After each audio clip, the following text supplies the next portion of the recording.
वंदे मातरम साथियों। भारतीय अर्थव्यवस्था के सीरीज में आप सभी लोगों का स्वागत है। आज का हमारा टॉपिक है संसाधन संगठन यानी कि मोबिलाइजेशन ऑफ रिसोर्सेज। यह टॉपिक आपके यूपीएससी मेंस के सिलेबस का एक हिस्सा है। मोबिलाइजेशन ऑफ रिसोर्सेज के टॉपिक को मैंने समझाया भी था सिलेबस को समझाने के दौरान। तो अगर आपने इंट्रोडक्शन क्लास इस वीडियो सीरीज का नहीं देखा है तो उसको जाके जरूर देख लीजिए। कल हम लोग बात कर रहे थे समावेशी विकास पर। उसी तरह से आज का हमारा टॉपिक मोबिलाइजेशन ऑफ रिसोर्सेज यानी संसाधनों को जुटाने से संबंधित है। संसाधनों को जुटाने का अर्थ क्या है, पहले इसको समझ लेते हैं, उसके बाद हम लोग उस टॉपिक पे आएंगे। संसाधनों को जुटाने का मतलब है कि चाहे वो केंद्र सरकार हो, राज्य सरकार हो, निजी क्षेत्र हो या फिर सामान्य जन हो, उन सभी को संसाधनों की आवश्यकता होती है, रिसोर्सेज की आवश्यकता होती है। सरकार के स्तर पे देखें तो रिसोर्सेज की आवश्यकता क्यों होती है, ताकि जो भी वो कार्य कर रही है, सरकार का जो भी कार्य है वो सब आसानी से कर सके, पूरी गवर्नमेंट की मशीनरी जो है वो चल सके। निजी क्षेत्र को भी उत्पादन संबंधी कार्य के लिए, लाभ कमाने के लिए भी संसाधनों को जुटाने की आवश्यकता होती है। उसी तरह से निजी व्यक्ति को यानी आम आदमी को भी संसाधनों को जुटाने की आवश्यकता होती है ताकि अपना वो जीवन चला सके और साथ ही साथ अपनी सेविंग के माध्यम से इन्वेस्टमेंट, फर्दर इन्वेस्टमेंट कर सके। तो संसाधनों को जुटाने का यही एक अर्थ है और अर्थव्यवस्था में ये एक बेसिक मतलब एक कॉन्सेप्ट है। तो चलिए देखते हैं संसाधनों के संगठन का मतलब क्या है। परिभाषा के हिसाब से अगर देखा जाए, समझने के हिसाब से देखा जाए तो वांछित सामाजिक आर्थिक उद्देश्यों की प्राप्ति के लिए किसी अर्थव्यवस्था के भौतिक व मानव संसाधनों को जुटाने व उसके निर्देशन करने को संसाधन संगठन कहते हैं। ठीक है, इसको और अच्छे से समझते हैं। जैसे सरकार के स्तर पे देखें तो सरकार बहुत सारे सामाजिक और आर्थिक कार्य करती है सरकार। ठीक है, तो सामाजिक आर्थिक बहुत सारे उद्देश्य सरकार के होते हैं। तो इसके लिए, इस पर्पस को प्राप्त करने के लिए, सामाजिक आर्थिक उद्देश्यों के पर्पस को प्राप्त करने के लिए किसी अर्थव्यवस्था के भौतिक व मानव संसाधन को, भौतिक संसाधन, आप जानते हैं कि अगर कोई भी चीज, किसी भी चीज का उत्पादन करना है तो बहुत सारे भौतिक संसाधनों की आवश्यकता होती है। भौतिक संसाधनों के साथ साथ मानव संसाधन, ह्यूमन रिसोर्सेज, उन सबको संगठित करना, जुटाना और उसका निर्देशित करना, यानी उसको जो है एक तरह से अपने नियंत्रण में काम करवाना, उसका यूटिलाइजेशन करना, इन सब को हम लोग संसाधन संगठन कहते हैं। तो संसाधन संगठन का अर्थ न सिर्फ भौतिक संसाधनों को जुटाना है बल्कि मानव संसाधन को भी जुटाना और उसको अपने काम के लिए उपयोग में लेना है। इसमें सरकार की सभी आर्थिक नीतियां शामिल हो जाती हैं। केंद्र व राज्य सरकारों की राजकोषीय नीतियों का सार भी अंतिम परिणाम यही है। क्योंकि देखो, जब तक सरकार के पास रिसोर्सेज नहीं होंगे, संसाधन नहीं होंगे, उन संसाधनों को जब तक जुटाया नहीं जाएगा, मानव संसाधन को जब तक नहीं जुटाया जाएगा, तो क्या सरकार कोई भी उद्देश्य, अपना जो भी उसका वर्क है वो कर पाएगी? क्या गवर्नमेंट नहीं कर पाएगी। तो इसीलिए सभी आर्थिक नीतियों का, राजकोषीय नीतियों का सार जो है वास्तव में संसाधन संगठन ही है। तो कितना महत्वपूर्ण है आप इस बात को समझ सकते हैं। अगर संसाधनों को जुटाने की बात करें, खासकर भौतिक संसाधनों को, तो वित्त मंत्रालय उसके लिए एक बहुत ही महत्वपूर्ण एजेंसी है। अब देखिए, संसाधनों को 4 स्तर पे जुटाया जाता है। चारों की चर्चा हम लोगों ने क्लास में अभी किया था। तो भारत सरकार, राज्य सरकार के स्तर पर यानी केंद्र और राज्य के स्तर पे, इसके अलावा निजी क्षेत्र और जनसामान्य के स्तर पर। अब सरकार के स्तर पर यानी केंद्र सरकार के स्तर पर संसाधनों को क्यों जुटाया जाता है और कैसे जुटाया जाता है, इसको यहां हम लोग देखेंगे। तो देखिए, भारत सरकार के स्तर पर यानी केंद्र सरकार के स्तर पर 2 कोटियों के लिए यानी कि 2 श्रेणियों के लिए, नियोजित लक्ष्यों के लिए निधि यानी फंड यानी धन की आवश्यकता होती है, यानी संसाधन की आवश्यकता होती है। मुख्य रूप से 2 चीजों के लिए संसाधन की आवश्यकता होती है। तो कौन कौन से 2 चीज हैं, तो उसको यहां देखते हैं।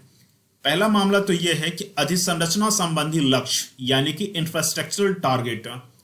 गवर्नमेंट जब सामान्य जनता के लिए या फिर व्यापार को आगे बढ़ाने के लिए कोई भी कार्य करती है तो उसके लिए बिजली, परिवहन, संचार आदि की आवश्यकता होती है। ठीक है, इन सब के बिना तो मतलब अर्थव्यवस्था बढ़ नहीं सकती है, आधुनिक अर्थव्यवस्था। तो आधुनिक अर्थव्यवस्था के विकास के लिए बिजली, परिवहन, संचार आदि की आवश्यकता होती है और इसके लिए फिर संसाधनों को जुटाना होगा यानी धन को जुटाना होगा। ठीक है, इसके अलावा प्रौद्योगिकी, शहरी अवसंरचना जैसे क्षेत्र भी अधिसंरचना संबंधी लक्ष्य के ही पार्ट हैं। तो इन सब चीजों के लिए भी संसाधनों को क्या करना पड़ेगा, जुटाना पड़ेगा। इसके अलावा ये तो व्यापार को बढ़ाने के लिए हो गया। दूसरी बात है कि सामाजिक क्षेत्र संबंधी लक्ष्य जो हैं, जिसको हम लोग मानव विकास संबंधी लक्ष्य भी 2010-11 से कहने लगे हैं, मानव विकास संबंधी लक्ष्य। इसमें शिक्षा, स्वास्थ्य, सामाजिक सुरक्षा जैसे मुद्दे आते हैं। सामाजिक सुरक्षा मतलब सोशल सिक्योरिटी जैसे मुद्दे शामिल होते हैं। इन सब उद्देश्यों को भी पूरा करने के लिए संसाधन की आवश्यकता होती है। हाँ, इसके लिए निधि की व्यवस्था वित्त मंत्रालय के योजना वित्त सेकंड प्रभार पर होती है। ये ज्यादा महत्वपूर्ण लाइन नहीं था, लेकिन फिर भी शामिल कर दिया गया। मुख्य रूप से आप ये समझिए कि सरकार के दो प्रमुख जो है कार्य आपको दिख रहे हैं, इन सब कार्यों के लिए संसाधन की आवश्यकता होती है। इसके अलावा पूरी प्रशासनिक मशीनरी को चलाना है, सुरक्षा का दायित्व सरकार को संभालना है, इन सब के लिए भी धन की आवश्यकता होती है। लेकिन अर्थशास्त्र के दृष्टिकोण से, अर्थव्यवस्था के दृष्टिकोण से हम लोग ये दो पॉइंट ही पकड़ रहे हैं। ठीक है, एक सामाजिक उद्देश्य के लिए और एक जो है अधिसंरचना संबंधी उद्देश्य को पूरा करने के लिए। ये तो केंद्र के स्तर पे हो गया। राज्य के स्तर पर, तो राज्य के स्तर पे भी संसाधनों की बहुत जरूरत होती है। लगभग पीछे जो हमने देखा, लगभग उन सब उद्देश्यों के लिए भी सरकार को आवश्यकता होती है, राज्य सरकारों को धन की आवश्यकता होती है। राज्य सरकार अपनी विकासात्मक आवश्यकताओं की पूर्ति के लिए 3 स्रोतों से निधि यानी कि धन जुटाती है, फंड जुटाती है। ये इंपॉर्टेंट है, महत्वपूर्ण है, इसको आप ध्यान में रखेंगे। पहला तो है राज्यों के अपने आय स्रोत। राज्य का भी अपना आय स्रोत होता है। जैसे जैसे क्लास आगे बढ़ेगी आप और इसको विस्तार से समझते चले जाएंगे। इसके अलावा बाजार से भी राज्य सरकार कुछ ऋण ले सकती है। अच्छा, ये पॉइंट जो है ये समझने वाली बात है, क्योंकि पहले बिना केंद्र की अनुमति के राज्य सरकारें बाजार से ऋण नहीं ले सकती थी। लेकिन 13वें वित्त आयोग के रिकमेंडेशन यानी अनुशंसा के बाद राज्यों को अपने योजनागत व्यय के 25% का वित्त यानी कि फाइनेंसिंग बिना भारत सरकार की अनुमति के बाजार से करने की अनुमति अब मिल गई है। ठीक है, तो चीजें चेंज हो रही हैं। अधिक से अधिक जो निजी क्षेत्र हैं या फिर निजी क्षेत्र को बढ़ावा देने से संबंधित, व्यापार को बढ़ावा देने से संबंधित डिसीजन, निर्णय लिए जा रहे हैं। उसी का पार्ट ये भी है। थोड़ा यहाँ आपको वित्त आयोग की स्थिति को भी समझना है कि वित्त आयोग होता क्या है। 13वां वित्त आयोग को भी समझ लेंगे। देखिए, वित्त आयोग एक संवैधानिक आयोग है, संवैधानिक अवधारणा है, और संविधान का अनुच्छेद 280 जो है वो वित्त आयोग की चर्चा करता है। अनुच्छेद आर्टिकल 280 वित्त आयोग की चर्चा करता है। इसमें यह कहा गया है कि राष्ट्रपति प्रत्येक 5 साल में या आवश्यकता अनुसार वित्त आयोग का गठन करेगा, और ये एक अर्ध न्यायिक निकाय होता है। इस बात को भी ध्यान में रखेंगे, ये एक अर्ध न्यायिक निकाय होता है। 13वें वित्त आयोग की बात करें तो 13वें वित्त आयोग का गठन, 13वें फाइनेंस कमीशन का जो गठन था वो किया गया है 2007 में। इसने अपनी रिपोर्ट सौंपी है 2010 में, और इसको लागू करना है। लागू करने की अवधि जो है वो है रिपोर्ट अपनी सौंपी है, गठन किया गया है 2007 में, रिपोर्ट सौंपी है 2009 में, और लागू करने की अवधि इसकी 2010 से 2015 है। 5 साल का ये अवधि, इसके दौरान इसको लागू करना था। इसके जो अध्यक्ष हैं यानी 13वें वित्त आयोग के जो अध्यक्ष हैं वो हैं डॉक्टर विजय केलकर। विजय केलकर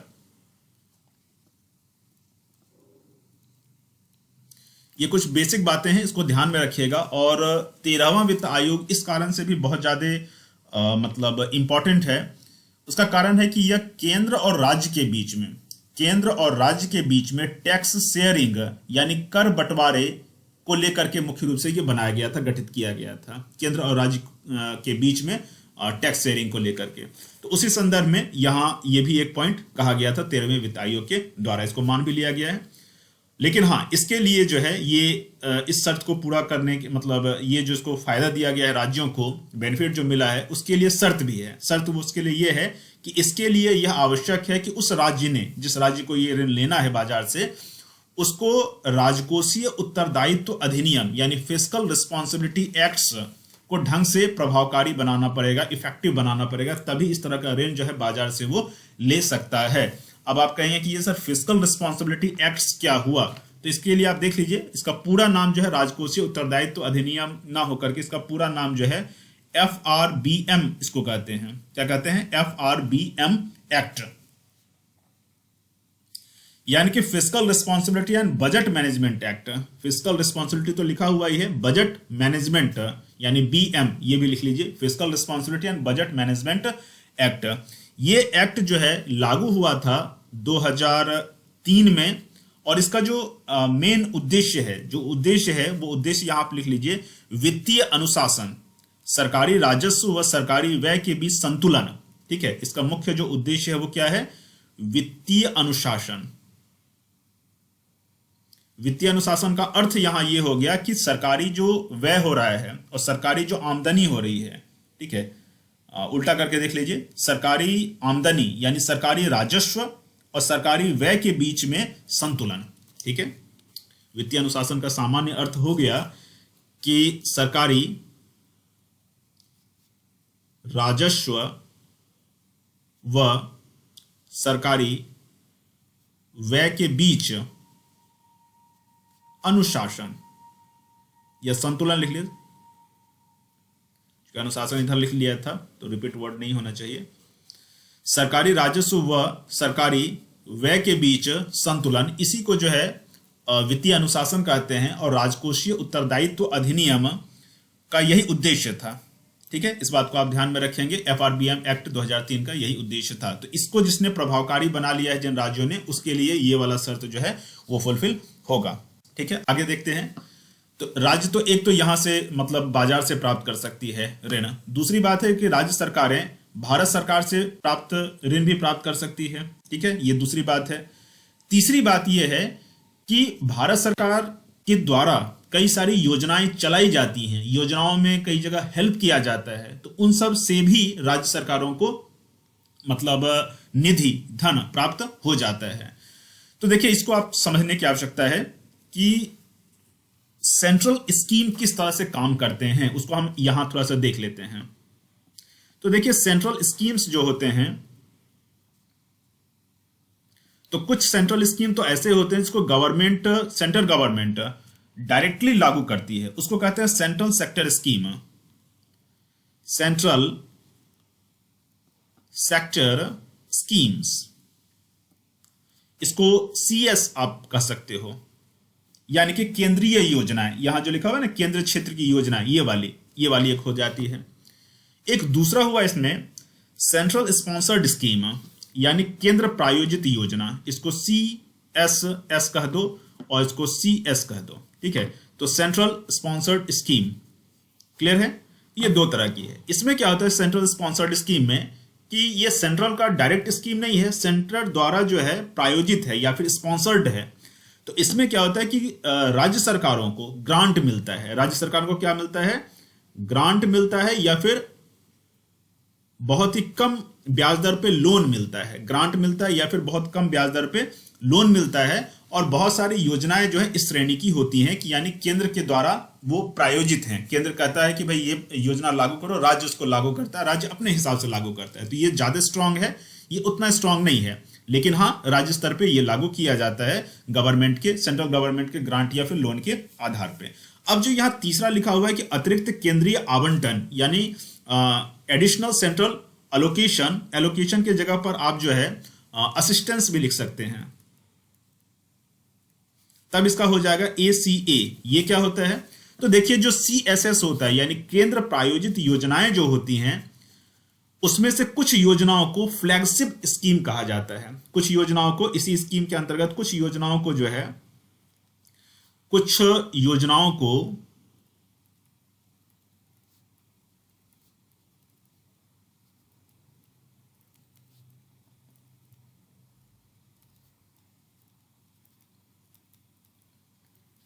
उनके लिए जो है, उनके लिए ACA होता है। मेरी बात समझ पाए? कि जो सेंट्रल स्पॉन्सर्ड स्कीम्स होते हैं उनमें से कुछ स्कीम को फ्लैगशिप स्कीम कहा जाता है। फ्लैगशिप स्कीम जो है मतलब इन स्कीमों में ही जो ज्यादा महत्वपूर्ण स्कीम है उनको फ्लैगशिप स्कीम कहा जाएगा, और उनके लिए जो है अलग से एडिशनल सेंट्रल एलोकेशन या फिर असिस्टेंस मिलेगा। इस बात को समझ पाए? तो ये दोनों प्रमुख हैं और इसका ये एक पार्ट है। तो राज्य सरकारों को इन 3 स्तरों पर केंद्र से या फिर अन्य स्रोत से धन हो पाता है, इकट्ठा हो पाता है। अब हम लोग बात करते हैं निजी क्षेत्र।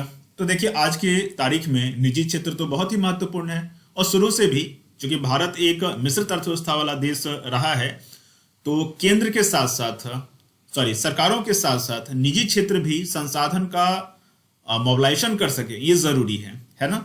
तो देखिए, निजी क्षेत्र को भी अपने तत्कालिक या अल्पकालिक लक्ष्यों के लिए, तो तत्कालिक लक्ष्य के लिए जो कार्यशील पूंजी होती है यानी वर्किंग कैपिटल, इसके अलावा दीर्घकालिक लक्ष्य जो है यानी कैपिटल मार्केट्स, कैपिटल के लिए वित्त की आवश्यकता होती है। ठीक है, जैसे मान लो कि दीर्घकालिक लक्ष्य मतलब मान लो कि किसी कंपनी को अपना विस्तार करना है, 1 यूनिट है उसको 10 यूनिट चलाना है, तो उसके लिए धन की आवश्यकता होगी, पैसे की आवश्यकता होगी। इसके अलावा वर्किंग कैपिटल मतलब जो डेली का उसका काम है, जैसे मान लो कि किसी कंपनी में प्रोडक्शन हो रहा है तो उसके लिए वितरण हो रहा है, मार्केटिंग हो रहा है, उसके लिए धन की आवश्यकता है। तो वर्किंग कैपिटल मतलब तत्कालिक आवश्यकता, और कैपिटल मार्केट के लिए यानी कि लॉन्ग टर्म जो उसका रिक्वायरमेंट है उसके लिए। तो दोनों चीजों के लिए उसको धन की आवश्यकता होती है। तो भारत सरकार को इस बात का ध्यान रखना पड़ता है, इस प्रकार की अपनी व्यवस्था बनानी पड़ती है कि निजी क्षेत्र भी धन इकट्ठा कर सके, रिसोर्स मोबिलाइज कर सके। ठीक है, आर्थिक सुधारों के बाद ये ज्यादा हो पाया है। आर्थिक सुधारों के पहले अगर देखें यानी 1991 के पहले आप देखें तो इस पे ज्यादा फोकस नहीं किया जाता था। मतलब यही रहता था कि मतलब जो सरकारें हैं वो मोबिलाइजेशन ऑफ रिसोर्सेज कैसे करें, उस पर ज्यादा फोकस रहता था। निजी क्षेत्र मोबिलाइजेशन ऑफ रिसोर्सेज करें, इस पे ज्यादा फोकस नहीं किया जाता था। ठीक है, इस बात को समझ पा रहे हैं आप। नेक्स्ट बात है जन सामान्य। जन सामान्य यानी जनरल पब्लिक भी, इनके लिए भी मोबिलाइजेशन ऑफ रिसोर्सेज जरूरी है। क्यों जरूरी है? क्योंकि संसाधन जुटाने के लिए आवश्यक है कि आमजन बचत करें। अगर मान लो कि बड़े स्तर पर संसाधन को जुटाना है तो जो आमजन है, वैसे पूरी इकोनॉमी जो है ना, वो इस बात को समझना कि पूरी इकोनॉमी जो है वो आमजन यानी कि जनरल पब्लिक पर ही निर्भर है। जो भी इकोनॉमिक एक्टिविटी हो रही है सबका टारगेट जो है वो सामान्य जनता ही होती है। कोई भी एडवर्टीजमेंट चल रहा है, कोई भी फिल्म चल रहा है, कोई भी इंटरटेनमेंट चल रहा है, कुछ भी चल रहा है, सब में टारगेट जो है किसको किया जाता है? जनरल पब्लिक को ही किया जाता है। किसी को अपना साबुन बेचना है, किसी को अपना कंप्यूटर बेचना है, किसी को अपना कार बेचना है, हर जगह जो है टारगेट कौन होगा? सामान्य जनता ही होगी। सरकार जितनी भी चीजें करती हैं, चाहे FRBM एक्ट ले आए या कुछ भी ले आए, अंततः देखोगे तो उसका इंपैक्ट जो है सामान्य जनता पर ही पड़ना है। ठीक है, तो सामान्य जनता के स्तर पर भी मोबिलाइजेशन ऑफ रिसोर्सेज बहुत ही महत्वपूर्ण कॉन्सेप्ट है। ठीक है, तो इस स्तर पर संसाधन जुटाने के लिए आवश्यक है कि आमजन क्या करे? बचत करे। तो सरकार इस तरह की पॉलिसीज लाए ताकि लोग बचत करने को उन्मुख हो, यानी सेविंग करने को उन्मुख हो, और यही बचत वास्तव में जो है निवेश के रूप में प्रयुक्त होती है। सामान्य जनता निवेश करती है। जैसे मान लो कि मैं 1 महीने में 10,000 रुपये कमाया मैंने, अब उस 10,000 रुपये में कुछ पैसा क्या हो जाएगा? वो निवेश के रूप में रखा जाएगा, मतलब उसको सेविंग कर लेंगे। पहले तो बचत के रूप में रखा जाएगा, उस बचत का फिर कुछ पार्ट क्या हो जाएगा? वो निवेश के रूप में खर्च होगा। निवेश कहाँ कहाँ किया जाएगा? तो निवेश जो है प्राइमरी या फिर सेकेंडरी जो सिक्योरिटी मार्केट है, प्राइमरी या सेकेंडरी सिक्योरिटी मार्केट में किया जाएगा, या फिर विभिन्न प्रकार के जो वित्तीय उपकरण हैं, जो फाइनेंशियल टूल्स हैं, जैसे कि मान लो कि share, bond, mutual fund, pension fund, बीमा आदि आदि में सीधे किया जा सकता है। ठीक है, तो सामान्य जनता अपने बचत का उपयोग इन सब जगहों में निवेश के लिए करती है। फिर इस निवेश के पैसे का उपयोग जो है सरकार या फिर निजी क्षेत्र फिर अपने स्तर पर करेंगे। ठीक है, आप इस चीज को आय का चक्रीय प्रवाह, ये एक टॉपिक था क्लास 6 चैप्टर 1 में मैंने ये पढ़ाया था, आय का चक्रीय प्रवाह। अगर आपने इन सब कॉन्सेप्ट को नहीं समझा है अभी तक, नए जुड़े हैं मुझसे, तो आप पिछले वीडियोस को जरूर देख लीजिएगा। हर एक वीडियो में बहुत महत्वपूर्ण कुछ कॉन्सेप्ट्स रहते हैं कई बार। ठीक है, तो उन सब छोटी छोटी चीज़ों को जानना जरूरी है, तभी आपका पीटी और मेंस का एग्जाम जो है वो क्लियर हो पाएगा। अदरवाइज हमेशा आप कंफ्यूज ही बने रहोगे। तो एक एक चीज़ को बहुत अच्छे से समझना। इकोनॉमी बहुत ही विस्तारित और बहुत बड़ा एक मतलब विषय है, जो कि न सिर्फ यूपीएससी के लिए या अन्य एग्जाम के लिए, बल्कि आपके जीवन में भी बहुत ही महत्वपूर्ण भूमिका निभाएगा। क्योंकि वर्तमान में इसी आर्थिक तंत्र से हम लोग घिरे हुए हैं, इसी में हम काम कर रहे हैं। ठीक है, इसलिए बहुत अच्छे से सबको देख लीजिएगा। तो चैप्टर 1 का क्लास 6 मैंने पढ़ाया था, उसमें आय का चक्रीय प्रवाह था। तो हाउस होल्ड सेक्टर ही वास्तव में जो है उद्योगों के लिए हर एक चीज की व्यवस्था करता है, चाहे वो लैंड हो, लेबर हो, कैपिटल हो या फिर एंटरप्रेन्योर हो। तो सभी चीजों की व्यवस्था कौन करता है? हाउस होल्ड सेक्टर ही करता है। तो हाउस होल्ड सेक्टर ही जो है कैपिटल की व्यवस्था भी करता है। तो ये कैपिटल की व्यवस्था हाउस होल्ड सेक्टर उद्योगों के लिए कैसे करता है? सेविंग के रूप में ही तो करता है। तो पहले जो भी आमदनी होती है हाउस होल्ड सेक्टर को, उसमें से कुछ पैसे को वो सेविंग के रूप में रखता है।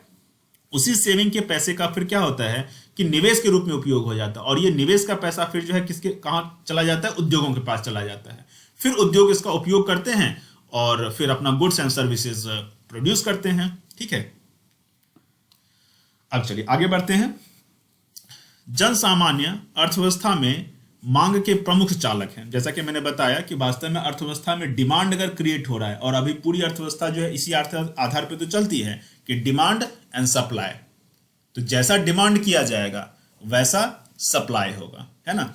तो जन सामान्य अर्थव्यवस्था में मांग के प्रमुख चालक हैं। अतः सुधारों के दौरान सरकार ने 2 लक्ष्य निर्धारित किए हैं। 2 लक्ष्य कौन कौन? तो निजी क्षेत्र को बढ़ावा, जिससे कि आपूर्ति बढ़ाई जा सके, तो मांग आगे बढ़ जाए। ठीक है, इसके लिए सरकार ने आर्थिक सुधार किए हैं। आर्थिक सुधार के 2 लक्ष्य हैं। तो पहला जो है निजी क्षेत्र को बढ़ावा, जिससे कि आपूर्ति बढ़ाई जा सके। तो निजी क्षेत्र को बढ़ावा जिससे आपूर्ति बढ़ाई जा सके, ये कैसे होगा? तो ये स्ट्रक्चरल रिफॉर्म से होगा। ठीक है, संरचनात्मक सुधारों से होगा। ये संरचनात्मक सुधार जो है बड़े महत्वपूर्ण है और इसको दीर्घकालिक आर्थिक सुधार भी कहते हैं, या आर्थिक सुधार ना सुधार कहते हैं, दीर्घकालिक सुधार कहते हैं या आर्थिक सुधार कहते हैं। ठीक है, इसका एक सबसे बड़ा एग्जाम्पल, वैसे तो ये होते रहता है, लेकिन इसका सबसे बड़ा एग्जाम्पल एलपीजी ही तो है, 1991 वाला। तब तो निजी क्षेत्र को बढ़ावा दिया गया, लिबरलाइजेशन, प्राइवेटाइजेशन, ग्लोबलाइजेशन, और इन सब का जो मेन है वो है प्राइवेटाइजेशन। ठीक है, तो निजी क्षेत्र को बढ़ावा देना संरचनात्मक सुधारों के माध्यम से। दूसरी बात है कि अर्थव्यवस्था में पर्याप्त मांग पैदा करना, यानी डिमांड क्रिएट करना। और डिमांड कैसे क्रिएट होगा? तो डिमांड क्रिएट होगा वृहद आर्थिक स्थिरीकरण, यानी मैक्रो इकोनॉमिकल स्टेबलाइजेशन के द्वारा। ठीक है, तो इसका हिंदी जो है वो बहुत परफेक्ट नहीं है, बट मैक्रो इकोनॉमिक स्टेबलाइजेशन आप समझना। इसको हम कह सकते हैं कि समष्टि अर्थशास्त्र स्थिरीकरण, ये भी कह सकते हैं, समष्टि अर्थशास्त्र स्थिरीकरण। इसका मतलब और हम बेहतरीन ढंग से समझ लेते हैं। पहली बात तो मैक्रो इकोनॉमिकल इंडिकेटर्स जो हैं, थोड़ा कुछ बातों को मैं लिखता हूं, यहां समझना। मैक्रो इकोनॉमिक इंडिकेटर्स, सूचकांक क्या क्या हैं? मैक्रो इकोनॉमिक इंडिकेटर्स क्या क्या हैं? तो देखिए, मुख्य रूप से इसमें इन्फ्लेशन, फॉरेक्स रिजर्व या फॉरेक्स रेट, जीडीपी का growth rate, export import, investment आदि। ठीक है, ये सब जो है, और भी बहुत सारी चीजें इसमें हो सकती हैं, ये सब माइक्रो इकोनॉमिकल इंडिकेटर्स कहलाते हैं। और ये स्टेबलाइज कब होंगे? तो अगर ये स्टेबलाइज हुए, मतलब अगर ये देश के लिए, अर्थव्यवस्था के लिए मतलब यूजफुल हो रहे हैं, ये अर्थव्यवस्था के फेवर में अगर हैं, जैसे इन्फ्लेशन अर्थव्यवस्था के फेवर में है, फॉरेक्स रेट अर्थव्यवस्था के फेवर में है, जीडीपी का ग्रोथ रेट अर्थव्यवस्था के फेवर में है, इन्वेस्टमेंट अच्छे मात्रा में आ रहा है, अर्थव्यवस्था के फेवर में है। उसी तरह से कंजप्शन जो है, उपभोग अर्थव्यवस्था के फेवर में है, एक्सपोर्ट इंपोर्ट का डाटा जो है वो अर्थव्यवस्था के फेवर में है। तो उसको हम लोग कहेंगे कि मार्केट क्या है, या मैक्रो इकोनॉमिकल स्टेबलाइजेशन की स्थिति है, यानी स्थिरीकरण की स्थिति है। ठीक है, तो इस तरह से सरकार जो है पर्याप्त मांग पैदा करती है। इतनी बात को आप समझ गए। तो वांछित विकास लक्ष्यों की प्राप्ति के लिए जो जुटाए गए संसाधन, अभी तक तो संसाधन आपका जुट गया, संसाधन 4 स्तर पे जुटा, हम लोगों ने बात कर लिया, केंद्र सरकार के स्तर पे, राज्य सरकार के स्तर पे, निजी क्षेत्र के स्तर पे, और चौथा जो है वो आम जनता के स्तर पे संसाधनों को हमने जुटा लिया। अब संसाधनों को जब जुटाएंगे तो इसका उपयोग निवेश के लिए करेंगे, तो बहुत सारे निवेश मॉडल होंगे जो कि अगले क्लास में हम लोग देखने वाले हैं। Vande Mataram IAS Telegram channel से भी आप जुड़ सकते हैं। व्हाट्सएप ग्रुप एक अलग से इकोनॉमिक क्लास सपोर्ट है, इसको पेड बनाया गया है 399 में, आप इससे भी जुड़ सकते हैं। इसमें आपको क्लास का पीडीएफ और डाउट क्लियरिंग सेशन आदि मिलेगा। इसके लिए आपको इस नंबर पे व्हाट्सएप करना है अपने नाम और डिटेल के साथ, और इतना पे करके आप इसके पार्ट बन सकते हैं। मिलते हैं फिर अगले क्लास में हम लोग। जय हिंद।